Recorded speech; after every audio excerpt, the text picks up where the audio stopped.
बिस्मिल्लाहिर्रहमानिर्रहीम अस्सलाम वालेकुम। 10th साइंस फिज़िक्स के 18th चैप्टर के न्यूमेरिकल्स के लेक्चर के साथ आप लोगों के सामने हूँ। हम लोगों ने लास्ट लेक्चर्स में 18.1 से लेकर 18.3 न्यूमेरिकल्स तक पूरे कर लिए थे। 18.4 हमारे स्मार्ट सिलेबस का हिस्सा नहीं है। आज मेरे ख्याल से हम लोग 18.5 और 18.9 इस लेक्चर में क्लियर करेंगे और अगले लेक्चर में, क्योंकि उसमें ग्राफ भी समझाना है, तो इसलिए 18.7 को अगले लेक्चर में क्लियर करेंगे होपफुली। ठीक है, तो टाइम ज़ाया किए बिना स्टार्ट करते हैं। 18.5 न्यूमेरिकल बड़ा आसान है। मैं आप लोगों को थोड़ा सा पहले बल्कि सवाल बुक से पढ़ देता हूँ। पहले इंग्लिश वाली बुक से पढ़ो, मैंने मोबाइल पर ही ओपन की हुई है आप लोगों की book. Half life of a radio active elements is 10 minutes. If the initial count rate is 368 counts पर minute, find the time for which count rate reaches 23 counts पर मिनट। कहता है, उर्दू में आप सवाल पढ़ रहा हूँ, एक रेडियो एक्टिव एलिमेंट की हाफ लाइफ 10 मिनट है, इब्तदाई काउंट रेट 368 काउंट फी मिनट है, वक्त मालूम करें जिसमें काउंट रेट 23 काउंट में फी मिनट रह जाए। ठीक है, अब थोड़ा सा सवाल को समझा रहा हूँ कि एक रेडियो एक्टिव कोई एलिमेंट है जिसकी हाफ लाइफ है 10 मिनट, यानी 10 मिनट में वो आधा रह जाता है। ठीक है, अच्छा, उसके बाद जो है वो आगे कहता है कि अगर शुरू में 368 काउंट्स हैं पर मिनट चल रहे, 368 काउंट्स, तो बताइए कि कितने टाइम में ये जो काउंट है ये पहुंच जाएगा 23 काउंट्स पर मिनट्स पे। ठीक है, मैं थोड़ा सा यहाँ पे रफ नहीं नीट ही लिख रहा हूँ, लेकिन इस अंदाज में लिख रहा हूँ कि पहले समझा दूँ फिर उसके बाद सवाल को शुरू करूँ। देखिए, मेरे पास 368 काउंट्स पहली दफ़ा में है, तो जब 10 मिनट गुजर जाएंगे, आफ्टर 10 मिनट्स हाफ लाइफ एक गुजर जाएगी, तो इसको 2 से डिवाइड कर ले तो ये आपके पास 184 काउंट्स रह जाएंगे। ठीक है, उसके बाद दोबारा जब 10 मिनट गुजरेंगे फिर 2 से डिवाइड कर लीजिए, ये 92 काउंट्स रह जाएंगे। फिर जब आपके पास जो है वो गुजर जाएगा 10 मिनट का टाइम फिर गुजर जाएगा, यहाँ ऊपर लिखते जाइए कि आफ्टर 10 मिनट्स और यहाँ पर भी 10 मिनट्स। ठीक है, तो 92 को जब 2 पे डिवाइड करेंगे यू विल गेट 46। अब मैं इधर लिख रहा हूँ, इसको जब 2 पर डिवाइड करेंगे तो you will get 23।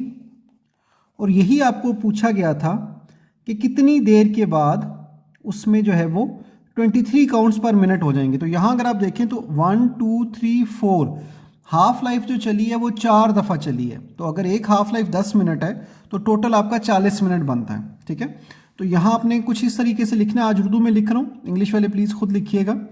Radio active, sorry ये यहाँ कुछ नहीं है, बेसिकली रेडियो एक्टिव एलिमेंट की हाफ लाइफ, ये मैंने HL लिख दिया, आप लोगों ने पूरा लिखना है। देख लीजिए, अगर आई एम नॉट श्योर, मैं वीडियो को देख नहीं रहा था, आई एम नॉट श्योर कि ये मैंने आपको दिखाया सही तरह या नहीं। मैं ये रिपीट कर देता हूँ कि 368 काउंट्स पर मिनट शुरू में दिया हुआ था। ठीक है, 10 मिनट गुजरे, 2 से डिवाइड किया, यानी हाफ रह गया उसका काउंट, तो वो 184, फिर हाफ 92, फिर 46 और उसके बाद 23। ये टोटल 4 दफ़ा हाफ लाइफ चलने के बाद 368 से 23 पर आ रहा है जो हमारी रिक्वायरमेंट है। तो अगर एक हाफ लाइफ 10 मिनट से तो 20 30 और ये 40 मिनट बनते हैं, लेकिन सवाल को कैसे हल करना है उसके लिए मैंने यहाँ लिखा रेडियो एक्टिव एलिमेंट की हाफ लाइफ। इंग्लिश वाले लिखेंगे half life of radioactive element. ठीक है, वो है 10 मिनट्स, 10 मिनट्स। ठीक है, 10 मिनट्स ये होगी हाफ लाइफ। ठीक है, इब्तदाई count rate, initial count rate, इब्तदाई काउंट रेट, इंग्लिश वाले लिखेंगे इनिशियल काउंट रेट।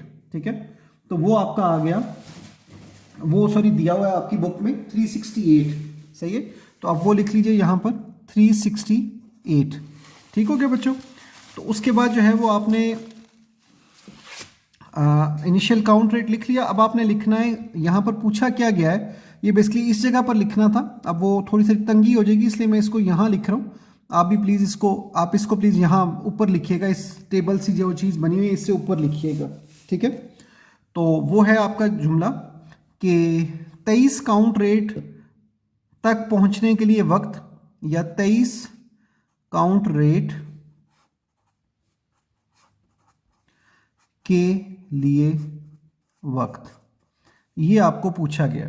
ठीक है, ये देख लीजिए, इंग्लिश वालों ने लिखना है half life of radioactive element, initial count rate and the time to reach 23 count rate, 23 count rate के लिए वक्त। ठीक है, उसके बाद ये टेबल आएगा। सही है, ये लाइन प्लीज इधर ऊपर डालिएगा। ये लाइन यहाँ इस जगह पर आएगी बीच में, ठीक है। अच्छा, उसके बाद जो है वो आखिर में आप इस तरीके से लिखेंगे कि मतलब आपको नज़र आ रहा है ना 1 2 3 और 4 हाफ लाइफ गुजरी हैं, ठीक है। तो आप ऐसे उर्दू में लिख लीजिए कि 4 हाफ लाइफ के बाद काउंट रेट 23 हो जाएगा। मैं इंग्लिश के लिए जुमला बोल देता हूँ, उर्दू में लिख रहा हूँ। 4 हाफ लाइफ के बाद काउंट रेट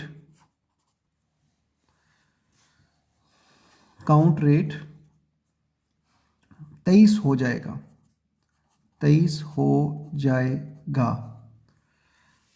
इंग्लिश में जुमला लिखेंगे after 4 half life the count rate will be 23, या ऐसे लिख लें the count rate will be 23 after 4 half life, ठीक है।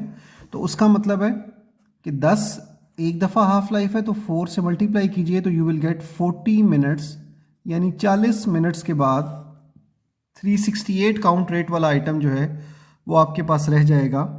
23 काउंट रेट उसका 23 रह जाएगा, ठीक है। 40 मिनट, यही आपका बुक में आंसर भी लिखा हुआ है, सही है। तो ये प्लीज़ ये ऊपर से नोट कर लीजिए, उसके बाद इसको नीचे से नोट कर लीजिए, ठीक है। अब उसके बाद हम लोग स्टार्ट करें 18.8 न्यूमेरिकल। वो मैं बुक से ही पढ़ रहा हूँ और शायद मुझे वो करवाना नहीं पड़ेगा क्योंकि उस तरह का न्यूमेरिकल हम पहले देख चुके हैं। मैं पहले बुक से पढ़ रहा हूँ, इंग्लिश वाली बुक से। 18.8 न्यूमेरिकल है हमारा। Half life of a radio active element, sorry 18.8 तो हमारा है नहीं, हाँ जी 18.9 हमने करना है। 18.9 ashes from a camp fire deep in a cave show carbon 14 activity of only 1/8 the activity of fresh wood. How long ago was that camp fire made. English में पढ़ा सवाल, अब उर्दू में पढ़ने लगा। एक गार में पड़ी राख में कार्बन 14 की एक्टिविटी ताज़ा लकड़ी के मुकाबले में 1/8 है। राख की उम्र का तयन करें। देखिए इस सवाल में तो नहीं दिया हुआ, लेकिन इसी एक्सरसाइज में हमने एक सवाल किया था जिसमें कार्बन की हाफ लाइफ दी हुई थी 5730 साल।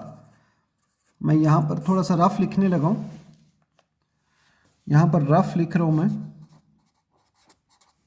5730 साल ये हमारे पास हाफ लाइफ दी गई थी, ठीक है।